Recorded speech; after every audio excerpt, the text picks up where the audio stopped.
Seeing only a black or blank screen on your Microsoft Surface Laptop 3, we will diagnose common boot issues, repair startup components, restore Windows, and get your laptop running again.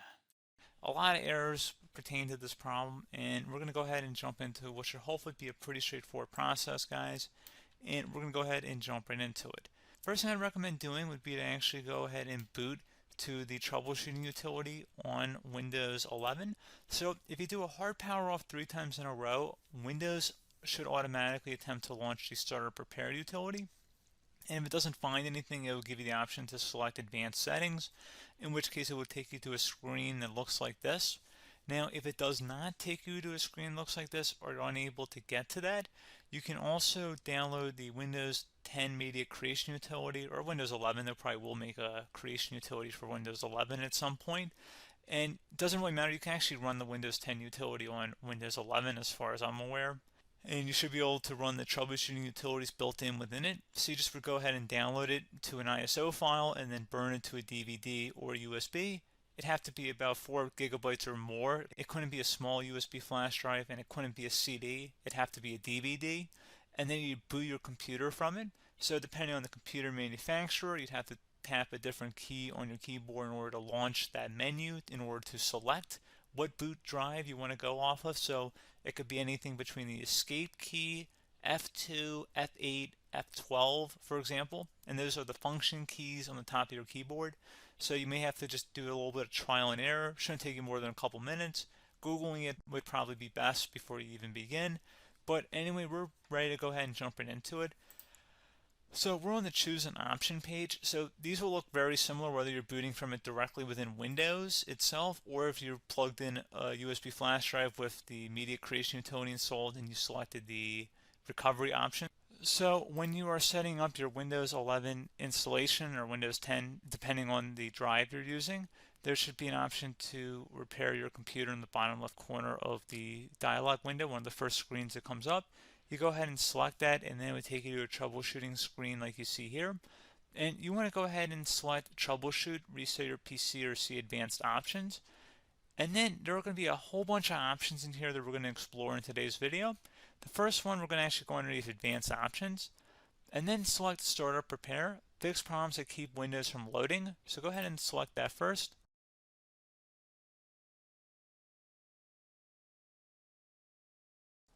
Okay, so you can see it could now repair our PC. That was our first option we could try.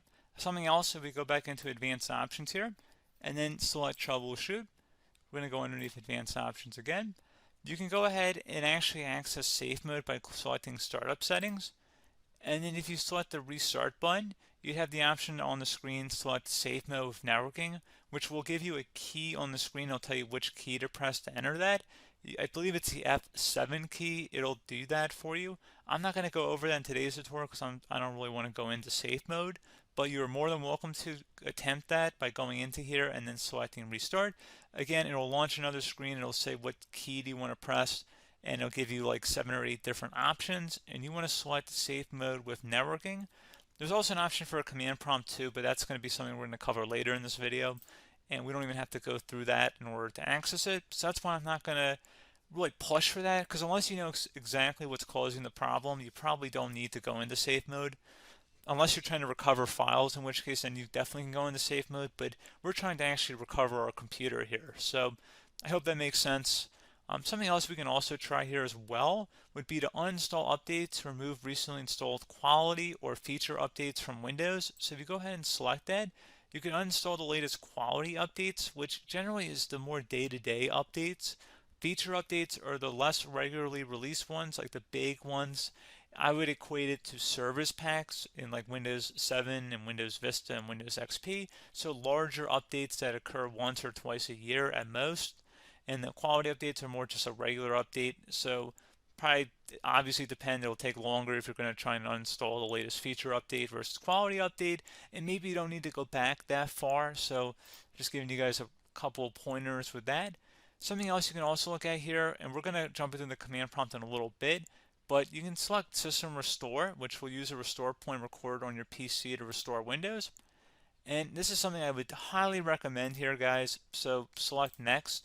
Assuming you have a restore point saved on your computer, you go ahead and select the most recently created one, and you'll select next, and then you'll select the drive. You shouldn't actually have to select the drive. You can scan for affected programs, but we're going to keep it all default here, and then we're going to select finish. So once started, system restore cannot be interrupted. Do you want to continue? I think we're going to select yes. I don't think we have anything better to do on our computer right now, so just give it a moment here to initialize. It will take a couple minutes to run, obviously depending on how large your hard drive is and how much is saved on the system restore point. So just give it a couple minutes here.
System has been restored successfully.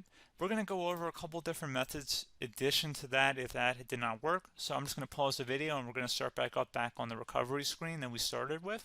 Okay, so a couple other things we can try here too. If you go back into troubleshoot, you can select reset your PC, while you choose to keep or remove your personal files and then reinstalls Windows.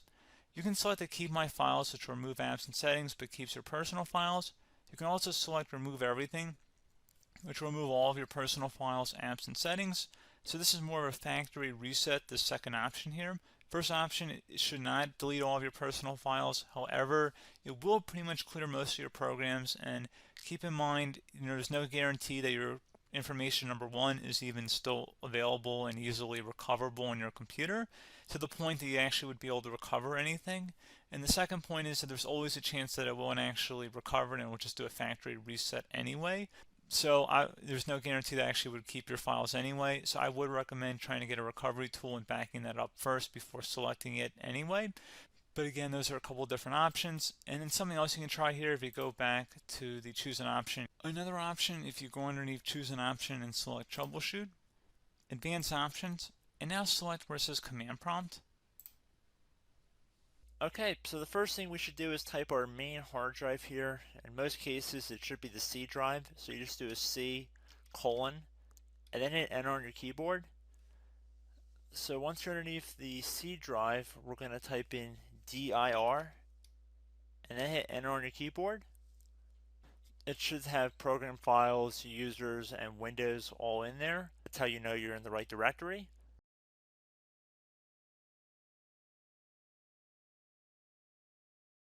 In some cases, it might be the D drive as well, so just keep that in mind.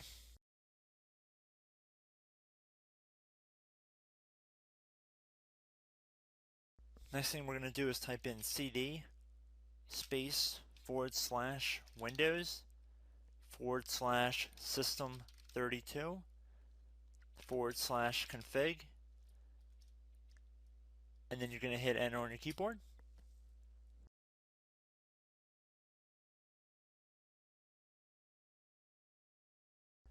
So now you're going to type md space backup. If you've seen other tutorials, it might also say to put down md backup. That's because the backup name is pretty common when you want to back something up. So you can name this whatever you want, doesn't have to be backup. So if you've already made a backup folder in the past, you could do backup 1, for example. So once you're done setting the name you want the backup to be called, hit enter on your keyboard again.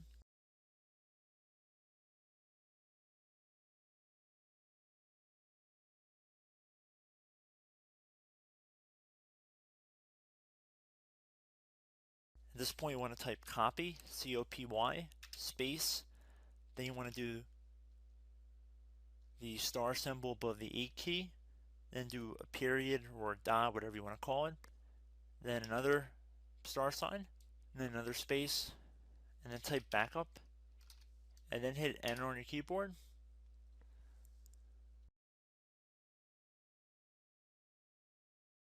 Now you want to type cd reg back, R-E-G-B-A-C-K,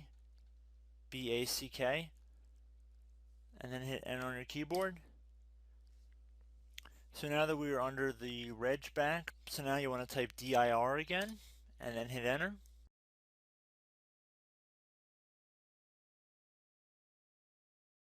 So now at this point we're going to type copy again. So copy, space, star sign, dot, another star sign, space, and then 2 dots.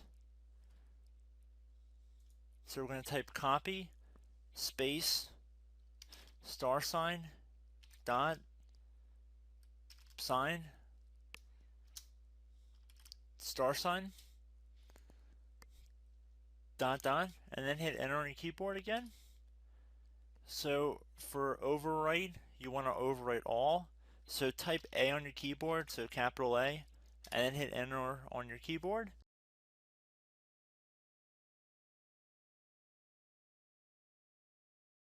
So at this point, you should be good to go. You can close out of the command prompt window, and if you accidentally continue to Windows 10, you should be all set. So I hope one of these 3 or 4 different methods we went through in this tutorial helped you guys out.